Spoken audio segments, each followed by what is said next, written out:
MotorStar Z150. Powerful at 150cc engine, top speed can go up to 120 km per hour and can cruise easy at 80 to 90 km per hour. Dual shocks for only 55,000 pesos.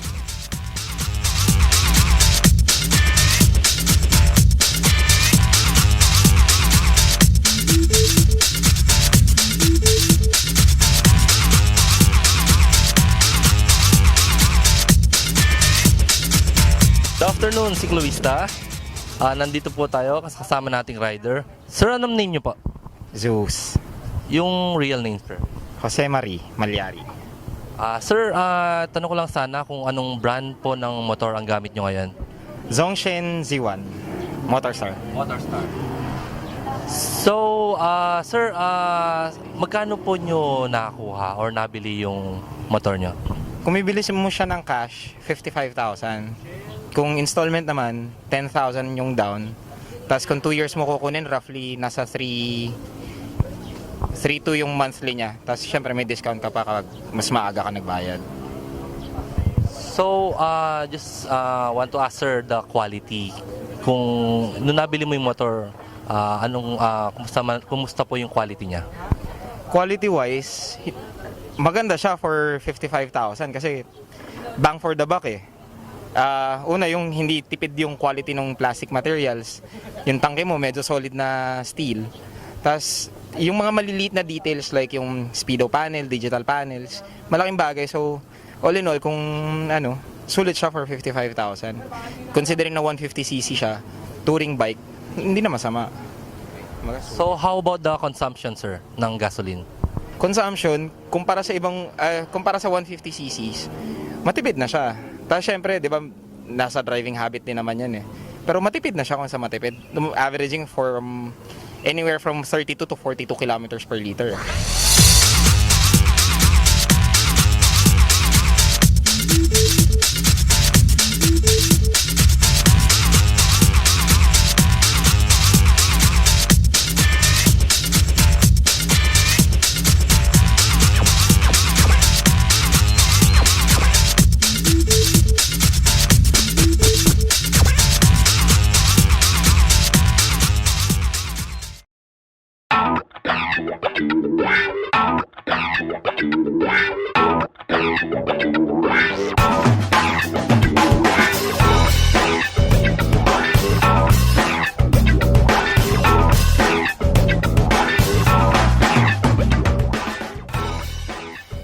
MotorStar X200R, a 200cc sports bike, top speeds at 135 to 143 km per hour, with acceleration from standstill to 60 km per hour under 4 to 5 seconds.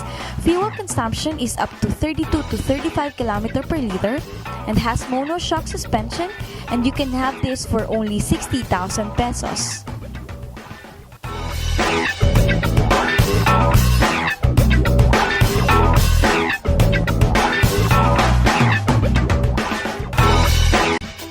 Good afternoon for our next rider. Sir, anong name niyo po?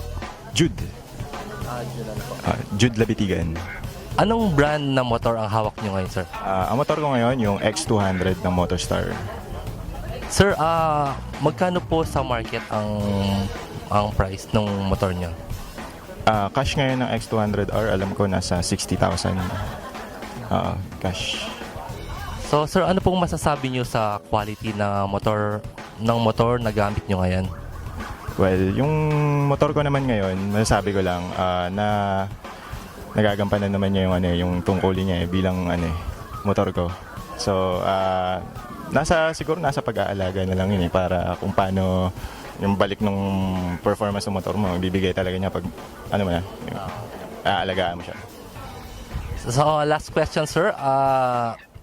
Consumption po ng gasoline consumption ng motor niyo? Average gas consumption ko, nasa 32 kilometers per liter. Ayan. Pero depende na rin kung ano yung, siguro sa stock, yun, nasa 32 kilometers per liter. Pero pag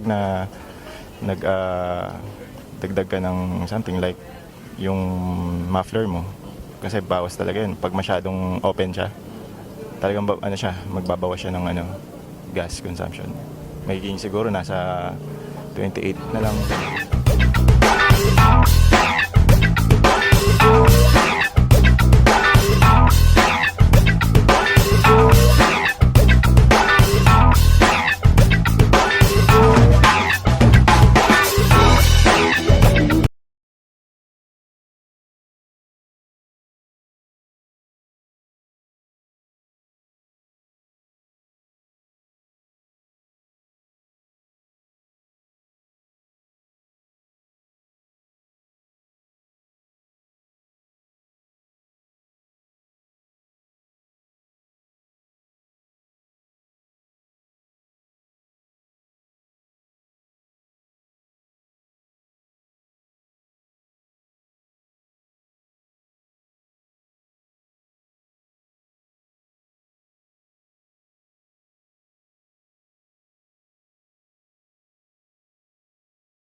Racal Bull Rider 150.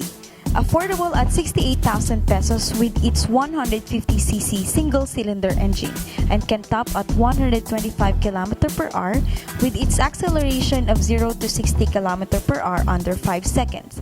Fuel consumption at 40 to 43 km per liter, and this bike has monoshock.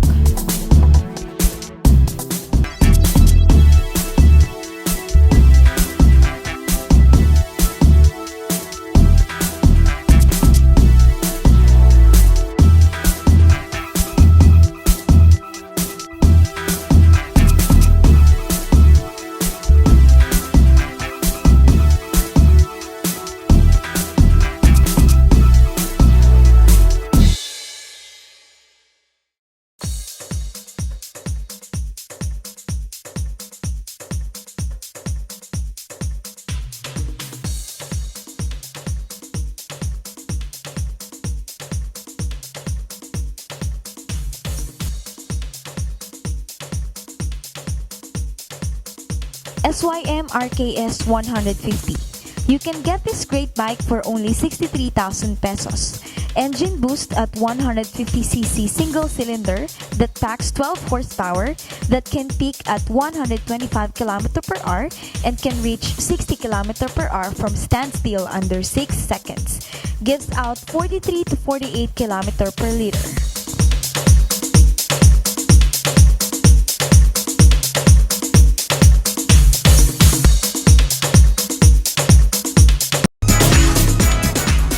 Hello, good afternoon for next rider. Sir, anong name niyo po? Michael po. Mike or Cobra road name. Sir, anong brand po na motor ang gamit niyo ngayon? Usually ang gamit ko is Euro RKS 150. Magkano po niyo nabili, sir, or magkano sa market yung motor na gamit niyo ngayon?